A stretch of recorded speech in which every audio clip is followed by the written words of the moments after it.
Իսրայելական բանակը վաղ առավոտից ռմբակոծում է Գազան։ Ջաբալիլայի խաղաղ բնակիչները փլատակների տակ և դիահերձարաններում փնտրում են իրենց սիրելիներին։ Եթե ամբողջական մարմինը գտնել չի հաջողվում, ռումբերից տուժած շենքերի հարակից ծառերի վրա են փնտրում հարազատների մարմնի մասերը։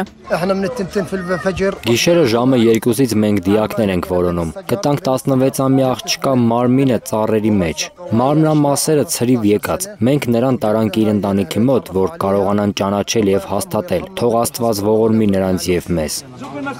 Վերջին պայթունները Ռամադանի ճաշի ժամանակ են եղել։ Ընտանիքներ կան, որ իսրայելական ռումբերից ոչնչացել են։ Պայթունից ժամեր անց սոցցանցերում տեղեկություններ են տարածվել, որ Գազայի Խան Յունիս քաղաքում Բարհամաների ընտանիքից 15 մարդ է զոհվել։ Թող այս պատերազմը դադարեցնեն, թող մի ճամփա բացվի, եթե նրանց որդիները լինեին մեր որդիների փոխարեն, էլի այսպես հեշտորեն կդիտեին իրենց աչքերի առաջ մահացող փոքրիկներին։ Մենք կարող ենք միայն ասել Աստված ձեզնից մեծ է։ Գազայում ռազմական գործողությունները 3 գիշեր է վերսկսվել, հրադադարից 2 ամիս անց։ Իսրայելի վարչապետ Բենյամին Նեթանյահուի խոսքով օդային հարձակումները վերսկսվել են, քանզի Համասը մերժում է հրադադարը երկարաձգելու և պատանդներին վերադարձնելու ԱՄՆ-ի ծրագիրը։ Գազան նորից ռումբերի տակ թաղելու գաղափարը Իսրայելի պաշտպանության բանակինն է եղել, և ուրիշ քաղաքական երանգներ չկան։ Դա Համասի քարոզչությունն է։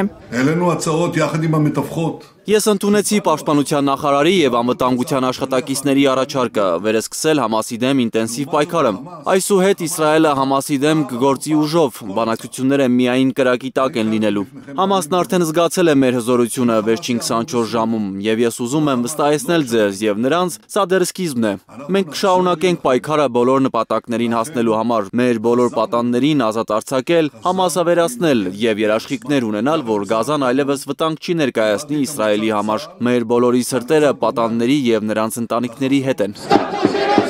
Իսրայելի այս քաղաքականությունը դատապարտել են աշխարհի տարբեր քաղաքներում։ Փարիզի և Լոնդոնի փողոցներում հարյուրավոր մարդիկ մեղադրել են միջազգային կառույցներին Գազայի սպանդին լուր հետևելու համար։ Ողբերգության կենտրոնում էլի խաղաղ բնակչությունն է, մարդիկ արդեն սովամահ են ճամբարներում։ Ամենուր կարելի է տեսնել սպանված երեխաների, երբ են պատժամիջոցներ կիրառվելու։